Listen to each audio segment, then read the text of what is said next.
الحمد لله وكفى والصلاة والسلام على نبينا المصطفى أما بعد.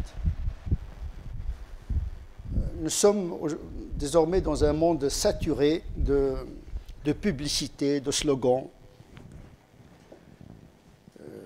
Nous sommes en train de vendre à l'humanité des mots, des slogans, des concepts.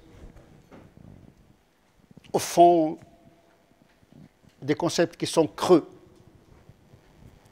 qui nécessitent un diapason critique qui fait résonner le vide de ces slogans. Le piège des mots et des slogans. Des slogans comme un mirage. Quand on le voit de loin, on pense que c'est de l'eau. L'assoiffé, comme dit le Coran, pense que ce mirage, c'est de l'eau fraîche. Et quand il s'en approche, il découvre que c'est une illusion. Les slogans illusoires. Or, le musulman doit être toujours critique, avec une conscience aiguisée, vigilant, attentif. C'est ça le propre d'une foi qui te fait toujours debout, avec un esprit très ouvert et très critique. L'islam déteste le panurgisme, le suivisme, l'esprit du troupeau, les tendances, les modes. Comme disait Baudelaire, la modernité, c'est un défilé de modes. Les modes de pensée, les modes des attitudes, etc. Donc, parfois, on est entraîné par un courant. Voilà. C'est la tendance, comme on dit. Et ça touche même les sciences exactes et les sciences humaines. La tendance, c'est la théorie telle, la tendance, c'est... Que dire des tendances esthétiques? Or, le musulman, c'est un résistant. Il résiste. Pas un résistant débile qui résiste à tout. La résistance, ce n'est pas l'inertie, l'immobilisme. La résistance, c'est la critique. Je reçois une information, je la vérifie. Donc nous sommes harcelés, bombardés par des spots publicitaires, des slogans, que ce soit au niveau politique, économique, géopolitique, et même axiologique, les valeurs. On vend des mots comme une fausse monnaie. Les mots, c'est une fausse monnaie. Il faut la vérifier.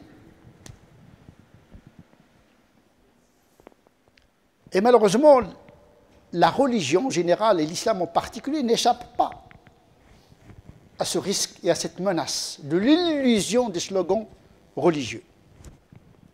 Aujourd'hui, on vend aux musulmans des slogans. Ah, vous êtes les meilleurs. Vous êtes la meilleure des communautés. Voilà, un galant, la Légion d'honneur. Vous pouvez dormir. Vous êtes les meilleurs. C'est des slogans comme ça, pour se faire une bonne conscience. En réalité, vous êtes les meilleures communautés. C'est une mauvaise traduction. Vous devez être la meilleure communauté. C'est une injonction, ce n'est pas une description. Kuntum, vous devez. Parce que Dieu il a déjà critiqué des communautés avant nous. Vous faites partie de toute l'humanité. Il y a des bons musulmans et des mauvais musulmans. Mais vous êtes là pour être témoin. Et un témoin il doit être irréprochable. Ce qui n'est pas le cas pour les musulmans aujourd'hui. Pour dire les choses un peu rapides. Parmi les slogans mortels, qui veut dire qu'en islam, on a la solution à tout. L'islam, c'est une religion très forte, parce que ça vient de Dieu. Et Dieu ne se trompe pas. Tout dans le Coran. Il se fait de taper comme sur un ordinateur, et tu as la solution. Une forme de paresse spirituelle, morale et intellectuelle. On est dans une passivité en attendant le Messie qui va nous délivrer de cette situation dont nous sommes embourbés. dans laquelle nous sommes embourbés. Parce que nous ne sommes pas dans une bonne situation, ni au niveau moral, ni spirituel, ni économique. On n'est pas un modèle. Il y a des piétés individuelles, bien sûr. Il y a des saints, il y a des bons musulmans à l'échelle individuelle, mais à l'échelle collective, il n'y a pas d'une visibilité de cette religion qui peut s'ériger comme un modèle, un témoin. Il n'y a pas. À cause de ces slogans qui sont comme des drogues. Comme disait Marx, la religion est l'opium du peuple. Elle peut être un opium, une religion, parce que ça vous anesthésie. Vous êtes bloqué. Bloqué par des pensées, par des slogans. Ça veut dire que tout est dans l'islam. Il n'y a que la religion dans la vie d'un musulman. D'abord, ce n'est pas vrai. Les faits le démontrent. La plupart des musulmans sont très loin de la religion. Et fondamentalement, en islam, il n'y a pas que la religion. Il y a la vie profane. Il y a un espace donné à l'être humain pour explorer le domaine profane, temporel. Il y a le spirituel, bien identifié, la foi en Dieu, le culte. Puis de l'autre côté, il y a la morale universelle, qui se décline dans des contextes et dans des cultures différentes. Mais l'islam n'est pas venu pour saturer la vie. Parce qu'il a donné une latitude à l'être humain d'explorer le monde. Le fait de codifier tout, de légiférer à tout, ça bloque l'initiative et l'esprit de créativité. La multiplication du haram, la multiplication des obligations religieuses, etc., crée un esprit assiégé. Au lieu de se concentrer sur l'essentiel pour pouvoir se libérer, pour changer le monde. Se changer soi-même et changer son histoire et l'histoire des autres également dans le sens positif. L'islam, c'est une religion qui distingue le temporel du spirituel. Il n'y a pas de confusion en la matière. Dire qu'il n'y a pas de temporel, il n'y a pas de dunya en islam, non, il y a la dunya. Le prophète dit, vous êtes les plus à même à connaître les affaires de ce bas monde. L'agriculture, l'industrie, la gestion de la cité, la technicité de la vie, l'exploration des mystères de Dieu déposés dans l'univers. Vous n'allez pas consulter le Coran pour faire de la biologie, pour faire la physique quantique, pour faire l'astronomie, l'astrophysique. Il y a des gens qui disent que tout est dans le Coran. Bon, il suffit de dire, voilà, s'il découvre une théorie, hein, on va la valider par un verset coranique. Il y a encore des musulmans qui pensent que la terre est plate.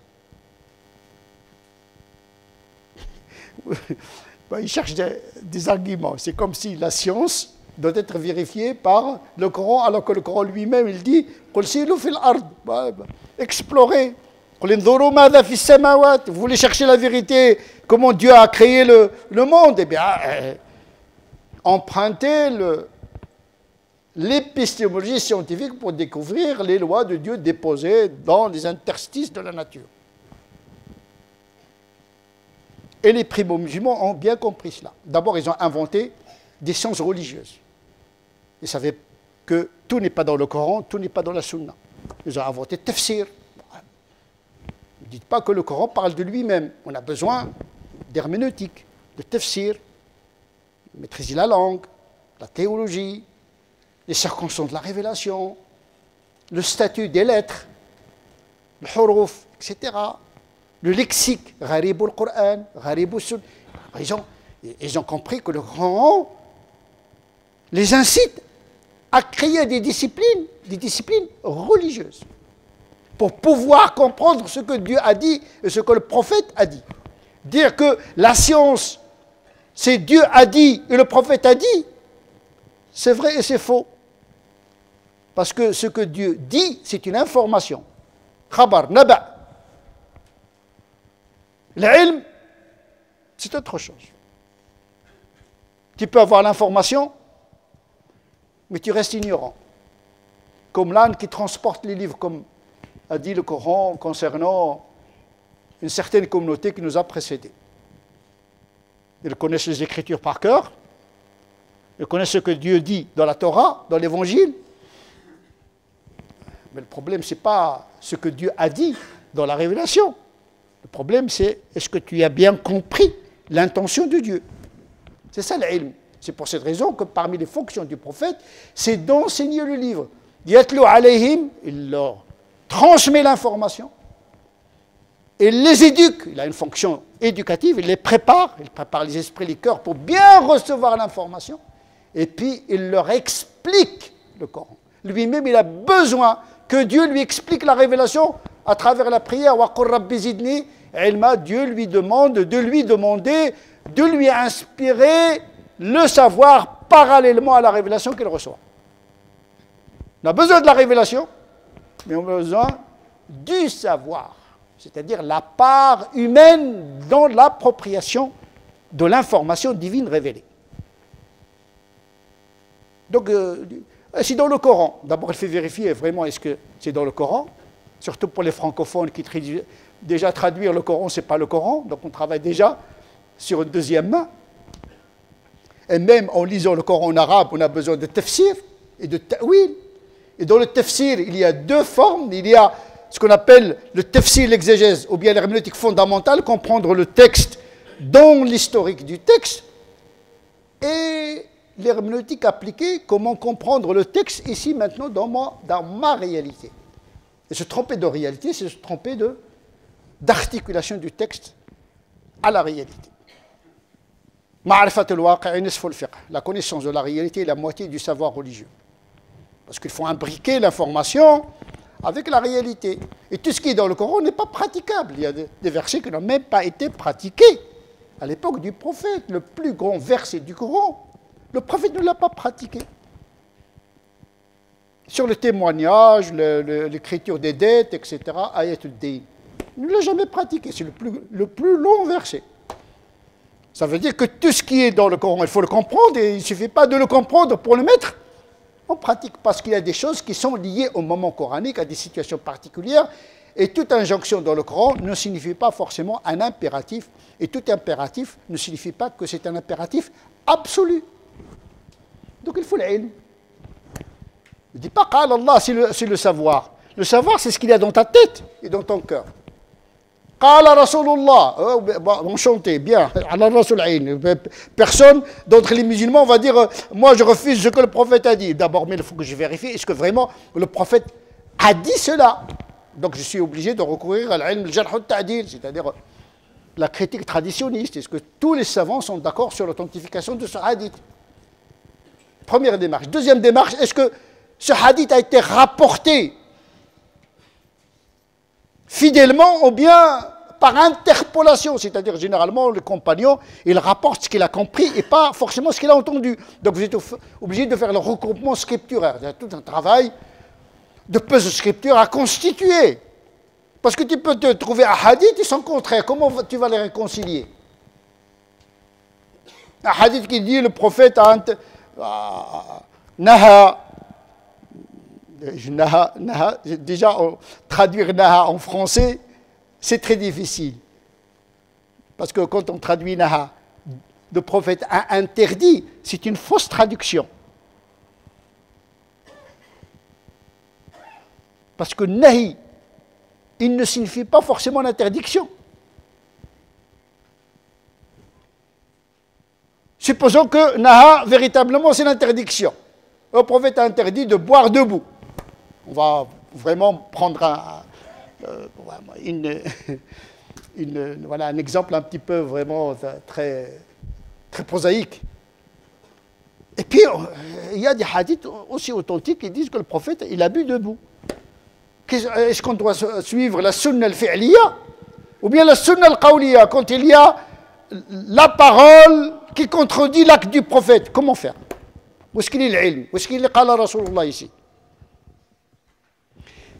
Les gens ne soupçonnent pas que les textes, c'est compliqué, c'est complexe. Donc Donc il dit Qala Allah, ça ne suffit pas. Qala Rasulullah, ça ne suffit pas. Le Coran, ce n'est pas une preuve. C'est une référence, ce n'est pas la même chose.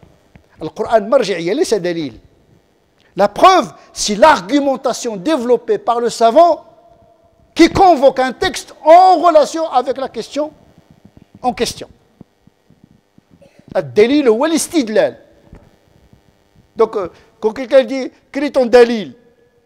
Dalil, c'est moi, c'est le savant qui propose un algorithme de raisonnement et qui fait la médiation entre le texte et celui qui pose la question. C'est l'homme. Tu auras l'islam que tu mérites. L'islam n'est pas dans le ciel, il est sur terre, il est véhiculé par des hommes et des savants.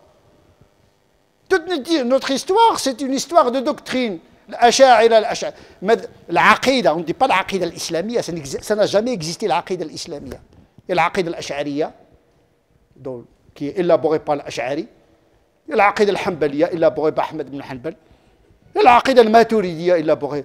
On attribue même la zone la plus sensible de l'islam, qui est l'aqida, on l'attribue à une interprétation d'un homme. Il n'y a pas le fiqh islami, ça n'a jamais existé le fiqh islami.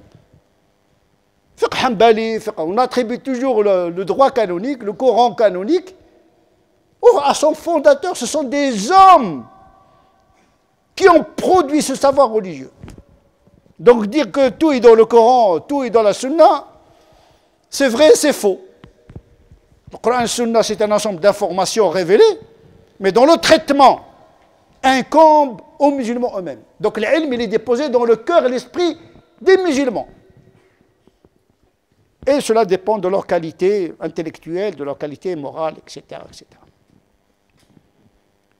Aussi, le Coran, l'islam ne confond pas. Ne confond pas les ordres. Il y a la vie temporelle. On a le droit de vivre comme les autres. Le sport, le tourisme, etc.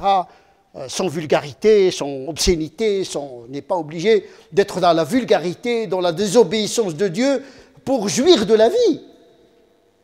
Dieu n'interdit pas les délices de la vie.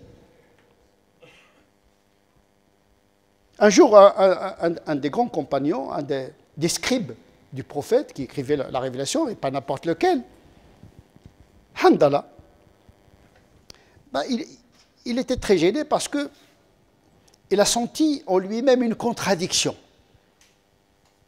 Quand il est avec le prophète, il est dans les 7 cieux. Quand le prophète parle du paradis, c'est comme on a l'impression de voir le paradis. Hein. Parce qu'il était témoin. Shahidan wa mubashiran. Le prophète, il parle de quelque chose qu'il a vu, par l'œil du cœur. Donc quand il parle du paradis, de l'enfer, de ce monde invisible, c'est une description en direct. Il n'y avait pas de caméra, bien sûr, il n'y avait pas d'écran, mais le narrateur, lui, il était à l'interface entre le monde visible et invisible. Donc ce qu'il narrait, il le narrait de manière impactante sur les cœurs des compagnons. Et donc, il passait des moments vraiment... Il sortait de ce bas monde. Et j'étais dans l'au-delà déjà. Mais Handala, une fois chez lui, avec sa femme, ses enfants, le travail, il a oublié tout. Paradis, enfer, les anges. Et il a dit que peut-être je suis devenu hypocrite. Il avait une certaine conscience aiguë. Donc il est allé chez le prophète. Et entre-temps, il a rencontré Abou Bakr à mi-chemin. Il a dit, Abou Bakr lui a dit, où vas-tu? Il a dit, je vais voir le prophète parce que là, je souffre de l'hypocrisie. C'est plus supportable pour moi. Je posais la question au prophète, est-ce que je suis véritablement devenu un hypocrite ou pas? Et Abou Bakr lui demandait le pourquoi. Pourquoi tu demandes cette question? Et puis il lui a raconté l'histoire. Il a dit, moi, je vis très mal cette dichotomie, cette schizophrénie entre la vie spirituelle avec le prophète et ma vie temporelle, matérielle, de jouissance avec mes enfants, ma femme, etc. Je ne trouve pas ça normal. Et Abou Bakr lui dit, je souffre de la même chose. Hein. Même Abou Bakr, Siddiq. Tout le monde sentait qu'il n'était pas tout le temps en connexion avec le divin. Le réseau, parfois, ne marche pas. Et c'est bien ainsi. Et c'est bien ainsi. Pourquoi tu veux toujours avoir la connexion avec le divin? Sinon, ta vie va être... On a besoin d'oublier la transcendance pour s'adonner à notre responsabilité qui nous incombe, parce que Dieu nous a rendus responsables pour bâtir ce bas monde. Donc, le rafla, il justifie le dhikr. Parce que sans l'oubli de Dieu, il n'y a pas le dhikr, il n'y a pas le salat, il n'y a pas le siyam, etc. C'est courant alternatif entre l'oubli de Dieu et la souvenance de Dieu qui fait le charme de la vie d'un croyant. C'est après la séparation qu'on apprécie la rencontre. Sinon, on va tomber dans la routine et la lassitude et l'ennui, toujours dans la prière, toujours dans le Coran, à force d'être toujours dans la religion, on finit par profaner la religion. C'est pourquoi on trouve le vice le plus vicieux chez les religieux. Tout le temps, j'aime, tout le temps, etc. En réalité, là où il y a le sacré, il y a le diable. Il ne faut pas croire. Hein. Si je reste tout le temps à la mosquée en train de dire Subhanallah, Subhanallah, il ne faut pas croire que le shaitan va te laisser tranquille. Peut-être qu'il va te transformer en shaitan avec une abaya d'un religieux.